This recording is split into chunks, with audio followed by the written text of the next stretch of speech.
Hi കൂട്ടുകാരെ, നമ്മളിന്നിപ്പോൾ ഇവിടെ ഒരു മീൻകറി വെക്കാൻ പോവാണ്. കേര മീൻകറിയാണ്. അതിനായിട്ട് മീനെല്ലാം കഴുകി വെച്ചിട്ടുണ്ട്. പിന്നെ അതുകൊണ്ട് ഇഞ്ചി വെളുത്തുള്ളി പേസ്റ്റ്, പച്ചമുളക്, തക്കാളി, ഒരു തക്കാളി, കരിവേപ്പില. എണ്ണ ചൂടായപ്പം കടുക് ഇട്ട് കൊടുത്തായിരുന്നു. കടുകൊക്കെ പൊട്ടിയിട്ടുണ്ട്. ഇനി അത് കുറച്ച് ഉലുവ, നമ്മളിപ്പോൾ ഉലുവാപ്പൊടി ചേർക്കുന്നുണ്ട്. അതുകൊണ്ട് കുറച്ച് ഉലുവ മാത്രമേ ഇട്ടിട്ടുള്ളൂ. ഇനി ഇതുകൂടെ ഒന്ന് പൊട്ടി വരുമ്പോൾ ബാക്കി അരപ്പെല്ലാം കൂടെ ചേർത്ത് വഴറ്റി വെളുത്തുള്ളിയും കരിവേപ്പിലയും എല്ലാം മൂത്ത് വന്നിട്ടുണ്ട്.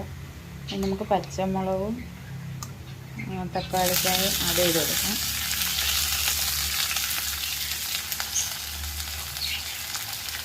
അപ്പോൾ അരപ്പൊക്കെ ചേർത്ത് വെള്ളമൊക്കെ ഒഴിച്ച് തിളയ്ക്കാൻ വെച്ചിട്ടുണ്ട്. പിന്നെ നമ്മൾ ഈ മുളക് പൊടിയൊക്കെ ചൂടാക്കിയപ്പോൾ അതിൻ്റെ കൂടെ ഉലുവാപ്പൊടിയും കുരുമുളക് പൊടിയും ഇട്ടിട്ടുണ്ടായിരുന്നു. ഇനി നമുക്ക് ഇതിനകത്തോട്ട് കുടംപുളി ഇട്ട് കൊടുക്കാമേ. അതിൻ്റെ മീൻകറിയൊക്കെ റെഡി ആയിട്ടുണ്ട്.